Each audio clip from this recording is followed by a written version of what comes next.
हमारी महागठबंधन की सरकार रहती तभी तक तो वो जेल में रहते, अररिया के जेल में रहते हैं, 100% जेल में रहते हैं। लेकिन आज आदरणीय नीतीश कुमार जी चुप क्यों हैं, हमको ये समझ में नहीं आ रहा है। उस पे इन पे बयान आना चाहिए था। आप लोग को लग रहा है कि नीतीश कुमार से कुछ नहीं हो पा रहा है? नहीं, नीतीश कुमार जी सरकार कहाँ चला पा रहे हैं। अच्छा, नीतीश कुमार जी सरकार नहीं चला रहे हैं? कौन चला रहे हैं? कहाँ चला रहे हैं? तो कौन चला? प्रदीप सिंह के बयान पर आप लोग राजनीति कर रहे हैं। हम लोग कोई राजनीति नहीं कर रहे हैं। आप लोगों को भी डर है कि हम लोग मुसलमान वोट जो खिसक रहा है, जो प्रशांत किशोर के तरफ भी हम लोग धर्म AIMIM ने कैंडिडेट उतारा है, तो वो जो वोट मुसलमान का खिसक रहा है उसे अपने तरफ कैसे लाया जाए? तो प्रदीप सिंह का बयान एक आ गया, अब आप लोगों के हाथों में हथियार आ गया। अब आरएसएस के लोगों को इतना हिम्मत हो गया है कि अब खुलेआम माइक लेके लोगों के बीच में इस तरह की बातें कर रहे हैं कि किसी तरह से दंगा भड़के।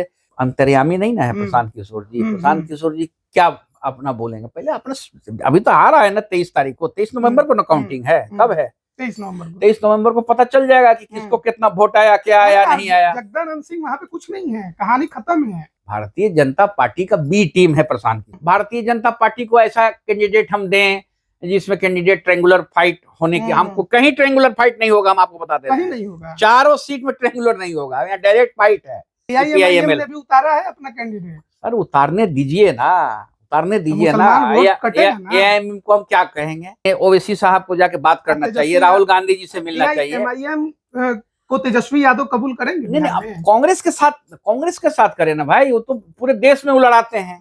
क्यों नहीं आरक्षण को आप लागू कर रहे हैं? हम नया आरक्षण नहीं मांग रहे, हमारा इम्प्लीमेंट करना है। झारखंड में लड़ते ना, आप दिखाते ताकत अपनी। दिखाएंगे ताकत में कोई कमी नहीं है। 6 सीट RJD लड़ रही है, हमारे 1 सीट आप लड़ लेते हैं। इतना नहीं है। सीट की लड़ाई हम में लोग पीठ में छुरा घोंपने वाली बात आ गई। पिछले बार रहते तो मुख्यमंत्री नहीं रहते, सोचना था। तो वही पूछ रहे कितने सोचना था, 11,500 वोट तो कम था। पूछ रहे कितने सीटों की तैयारी है। नमस्कार, आप लाइव बिहार देख रहे हैं, मैं हूँ राजमोहन तिवारी। देखिए, एक तरफ महाराष्ट्र और झारखंड में विधानसभा के चुनाव हो रहे हैं, तो वहीं दूसरी तरफ बिहार में 4 सीटों का उपचुनाव है। लेकिन इसी बीच बिहार की राजनीति काफी ज्यादा गर्म है, क्योंकि गिरिराज सिंह जो कि केंद्रीय मंत्री हैं, वो हिंदू स्वाभिमान यात्रा पर है। लेकिन इसी बीच अररिया में बीजेपी सांसद प्रदीप सिंह ने एक ऐसा बयान दे दिया जिसके बाद विपक्ष ने बिहार में बीजेपी पर दंगा भड़काने का आरोप तक लगा दिया। तेजस्वी यादव रात में लाइव आकर बीजेपी पर इतना बड़ा आरोप लगाते हैं। और अब इन तमाम मुद्दों पर हम बात करेंगे। हमारे साथ VIP के राष्ट्रीय प्रवक्ता देव ज्योति जी हैं, इन्हीं से जानेंगे कि क्या कुछ राय रखते हैं। सबसे पहला सवाल तो यही है कि जिस तरीके से प्रदीप सिंह का जो बयान आया है, उन्होंने कहा है कि अररिया में रहना है तो हिंदू बनना होगा, आप लोग इसको कैसे देख रहे हैं? ये बहुत घटिया बयान है, देश तोड़ने वाला बयान है। बिहार में गरीबों का मसीहा आदरणीय लालू प्रसाद यादव जी जिस समय राज करते थे, तो प्रवीण तोगड़िया जैसा आदमी का पटना एयरपोर्ट से बाहर निकलना में बैन लगा हुआ था, वही जहाज से वापस कर दिया जाता था। बड़ा दुखद की बात है कि आदरणीय नीतीश कुमार जी कैसे सह रहे हैं। सुनने के बाद जो है उनको सुरक्षा भी दे दिया गया तुरंत। हिंदुत्व का इस देश में बाबा भीमराव अंबेडकर साहब ने जो संविधान बनाया, तो बाबा भीमराव अंबेडकर साहब का संविधान में सेकुलरिज्म का भाषा पढ़ाया गया। सेकुलरिज्म का मतलब है कि हिंदू, मुस्लिम, सिख, ईसाई इस देश में चारों रिलीजियस को जो है एक ही दर्जा दिया गया है, सबको सम्मान देखा जाता है। आज जो वो अररिया में जो जहर उगल रहे हैं, हमारी महागठबंधन की सरकार रहती तभी तक तो वो जेल में रहते। अररिया के जेल में रहते हैं, 100% जेल में रहते हैं। जेल में रहते हैं। ऐसा लोगों का जो जहर उगलता है और सांप्रदायिक जो शक्ति जिस तरह से मुसलमान भाइयों के खिलाफ में उगलना, और क्या आप अररिया में जाते हैं तो अररिया में हर एक लोगों को पता है कि सीमांचल में आज के दिन में मुसलमान भाइयों का संख्या ज्यादा है। मुसलमान हम लोग तो सेकुलरिज्म की बात कर रहे हैं, हम लोग हम्म। कहाँ लड़ाई लड़ने की बात करते हैं। हम लोग हमेशा कहते हैं कि हिंदू मुस्लिम सिख ईसाई आपस में है भाई भाई, तो हम लोग बचपन से सुनते हुए आ रहे हैं। और वहां जाके वो बोल रहे हैं कि अररिया में अगर रहना है तो हिंदू बन के रहना पड़ेगा। उन्होंने ये भी वही ठेका लिए हुए हैं। उन्होंने इसमें मतलब सिख को भी वो टारगेट कर रहे हैं, उन्होंने बुद्धिज्म को भी टारगेट कर रहे हैं, तो जैन को भी टारगेट कर उन्होंने रहे हैं। जवाब दिया इस पर और कहा कि देखिए हम हिंदुओं को एकजुट करने की बात कर रहे हैं। साहब आपका पूरा बयान आपने नहीं सुना है। पूरा बयान जो है वो सीधा कह रहे हैं कि अररिया की धरती में अगर रहना है तो आपको हिंदू बन के रहना पड़ेगा। नहीं, कहना है कि जाति में जो लोग हाँ, बटे हैं वो हिंदू बनकर रहे हैं। मतलब वो महादेव जो है शंकर भगवान से भी बड़ा चीज हो गए हैं। मतलब जैसा जिस तरह से वो बात कर रहे हैं महादेव और शंकर भगवान, और ये सब फालतू लोग, ऐसे लोगों को जेल में रहना चाहिए। ये लोग दुर्भाग्य है कि इस राज्य में कि आदरणीय नीतीश कुमार जी भी सेकुलरिज्म की बात करते हैं और आदरणीय नीतीश कुमार जी के ऊपर भी अल्पसंख्यक भाइयों का भी स्नेह रहा है। हम पूरा नहीं कहेंगे, लेकिन आज आदरणीय नीतीश कुमार जी चुप क्यों हैं, हमको ये समझ में नहीं आ रहा है। उस पे इन पे बयान आना चाहिए था मुख्यमंत्री जी पे, क्योंकि देश जो है सेकुलरिज्म पे चलता है। देश जो है आप लोग नीतीश कुमार से नाराज हो गए हैं। आप लोग को लग रहा है कि नीतीश कुमार से कुछ नहीं हो पा रहा है। नहीं, नीतीश कुमार जी सरकार कहाँ चला पा रहे हैं। अच्छा, नीतीश कुमार जी सरकार नहीं चला रहे हैं? कौन चला रहे हैं? कहाँ चला रहे हैं? तो कौन चला रहा है? रिटायर्ड आईएएस अफसर लोग हैं, वो लोग चला रहे हैं। वो तो सारा लोग जान गया है ये इस चीज को। वो बात छोड़ दीजिए। अब बात है कि अररिया का सांसद, अररिया के सांसद को जिस तरह से वो दंगा को भड़काना चाहते हैं, दंगा को बढ़ावा देना चाहते हैं, हिंदू मुस्लिम के बीच में दीवार पैदा करना चाहते हैं, तो भारतीय जनता पार्टी का आज के दिन में वोट बिहार में खिसक गया। पहले भी वोट नहीं था, हमेशा वो नीतीश कुमार जी का बैसाखी में ही राज की 17 साल 18 साल जो भी राज हुआ, सबने नीतीश कुमार जी को बैसाखी समझ कर राज करने की कोशिश की, लेकिन सीएम की आदरणीय, ठीक है, आदरणीय नीतीश कुमार जी जब भारतीय जनता पार्टी ज्यादा उन पर रिसर्च करने लगती थी तो छोड़ के चले आते थे। यही सब काम के लिए वो छोड़ते थे बीजेपी को। तो राजद को भी छोड़ चुके हैं। नहीं, राष्ट्रीय छोड़िए ना, वो क्या है नहीं है वो अलग चीज है, वो राजनीति का पहलू है, वो अलग चीज है। हम कह रहे हैं आज देश की सेकुलरिज्म की बात कर रहे हैं, सेकुलर के बारे में बात कर रहे हैं। किसको और अररिया के सांसद ने वहां हक दिया है, उनको क्या पता है? इसका मतलब वो 100% श्योर हैं कि उनको सिर्फ हिंदू का ही वोट मिला है, या हिंदू भाई वोट दिए हैं, मुसलमान भाई वोट नहीं दिए हैं, या मुसलमान भाई को वोट से अब मिलने का कोई उपेक्षा नहीं है। नहीं, ये 500 तो आप लोग ही कहते हैं ना कि मुसलमान तो 524 घर आदरणीय प्रधानमंत्री जी नरेंद्र मोदी जी के लोकसभा क्षेत्र बनारस में 524 घर मुसलमान भाइयों लोग को बना के वहां पे दिया गया। तो काहे लगी बनाए थे मुसलमान भाइयों लोगों के लिए? ये बिल्कुल गलत बात है। हमारी पार्टी और हमारे सारे लोग जो हैं, प्रदीप सिंह के बयान पर आप लोग राजनीति कर रहे हैं। हम लोग कोई राजनीति नहीं कर रहे हैं। आप लोगों को भी डर है कि हम लोग मुसलमान वोट जो खिसक रहा है, जो प्रशांत किशोर के तरफ हम लोग धर्म एआईएमआईएम ने कैंडिडेट उतारा है, तो वो जो वोट मुसलमान का खिसक रहा है उसे अपने तरफ कैसे लाया जाए? तो प्रदीप सिंह का बयान एक आ गया, अब आप लोगों के हाथों में हथियार आ गया। नहीं, देखिए प्रदीप सिंह जी जो आरएसएस का जो ये है एस्टिमेट, आरएसएस जो बनाता है, पहले क्या होता था कि टेंट के अंदर में बिहार में आरएसएस के लोग ये इस तरह की बातें करते थे। अब आरएसएस के लोगों को इतना हिम्मत हो गया है कि अब खुलेआम माइक लेके लोगों के बीच में इस तरह की बातें कर रहे हैं कि किसी तरह से दंगा भड़के राज्य में और हमको उसका लाभ मिले। तो ये लाभ बीजेपी को मिलने वाला है। ये बुद्ध की धरती है ना, गुरु नानक की ना धरती है। अच्छा, ये बताइए, गुरु नानक जी का जन्म यही ना हुआ था। हाँ, मतलब आप बोल रहे हैं कि हिंदू बन के रहना पड़ेगा, तो सिख भाइयों को भी आप बोल रहे हैं कि सिख भाई लोग भी हिंदू बन जाएं, हम लोग हिंदू हैं, हम लोग सिख बन जाएं। जो बुद्धिस्ट ये बताइए कि 4 सीटों पर बिहार में उपचुनाव हो रहा है।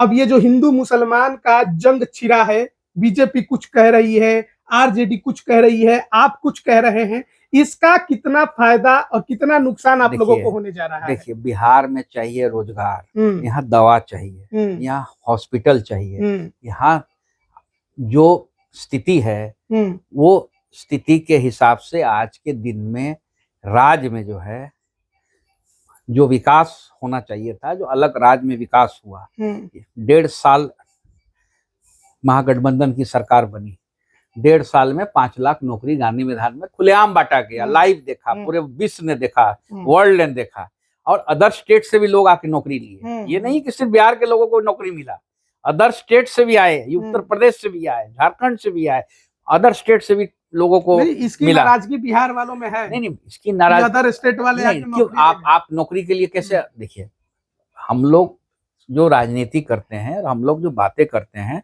आप वैकेंसी निकालिएगा तो कैसे कर सकते हैं? डोमिसाइल तो नियम लागू हो ही सकता है। डोमिसाइल नीति है तो फिर यूपीएससी में क्यों नहीं करा देते हैं?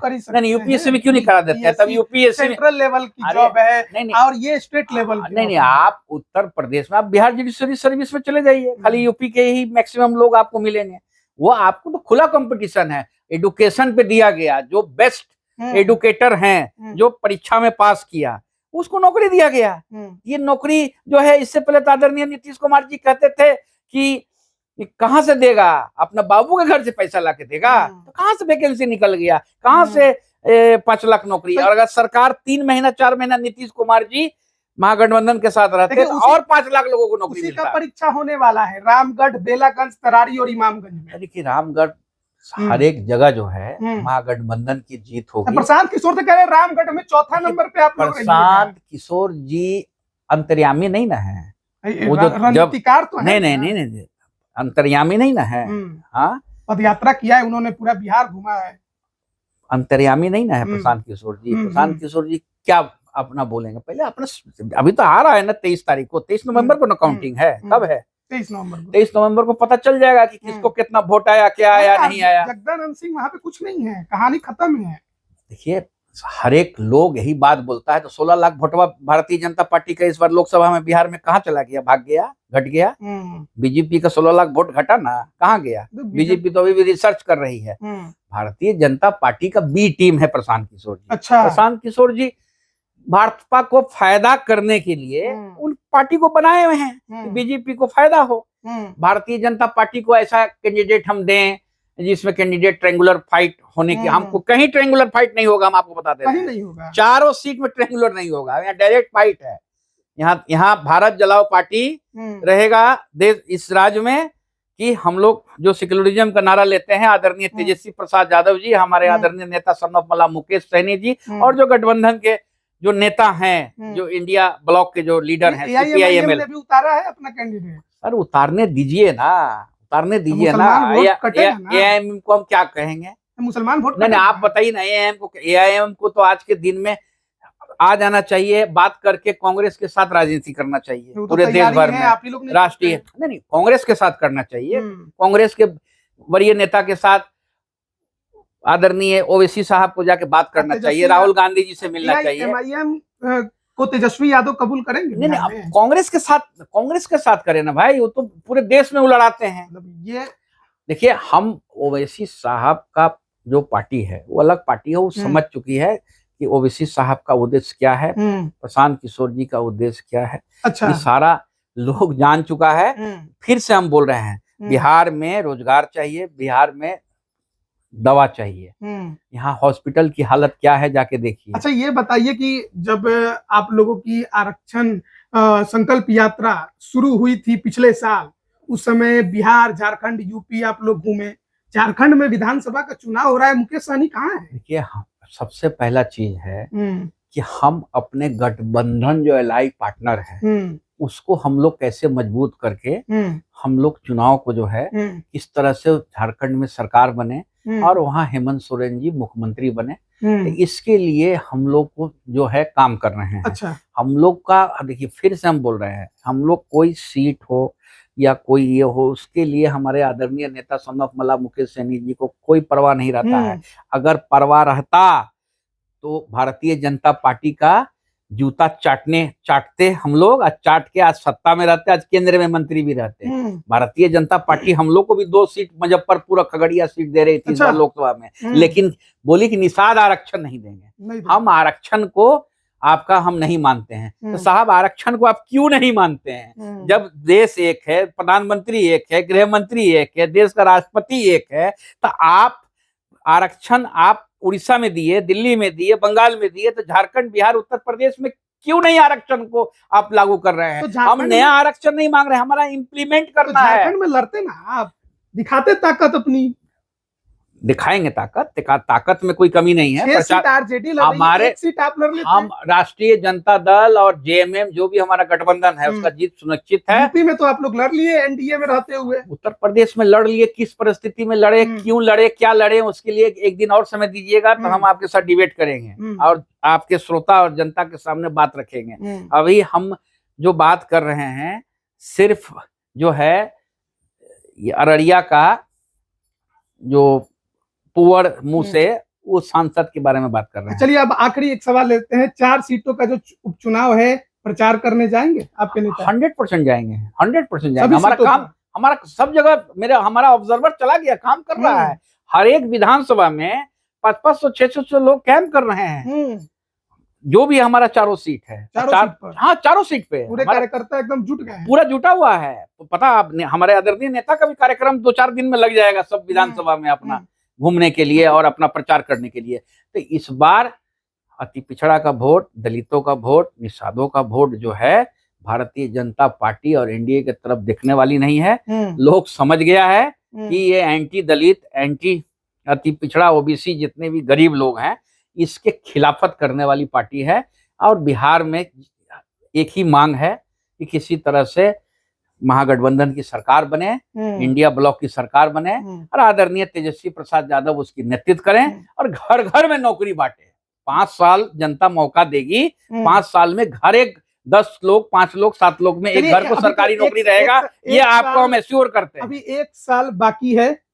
वीआईपी पार्टी कितने सीटों पर तैयारी कर रही है? देखिए हमारा तो 243 सीट में ही तैयारी रहता है। तो हम लोग की बात है, कहने की नहीं, लड़ने वाली सीट बता रहे हैं 243। वो हमारे आदरणीय नेता और इंडिया ब्लॉक के जो भी नेता हैं आदरणीय तेजस्वी यादव, वो बैठ के उसके लिए आपको सोचना नहीं है। सीट की लड़ाई हम लोग पीठ में छुरा घोंपने वाली बात आ गई। पिछले बार रहते तो मुख्यमंत्री नहीं रहते, सोचना था। तो वही पूछ रहे कितने सोचना था, 11,500 वोट तो कम था। पूछ रहे कितने सीटों की तैयारी नहीं बता रहे हैं। वो आदरणीय नेता और हमारे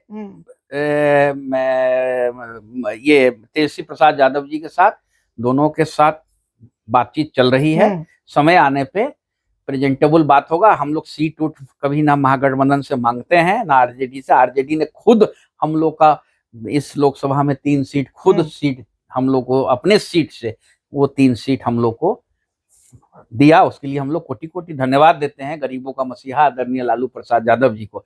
और हम लोग को भी अपेक्षा है कि जो भी होगा अच्छा होगा।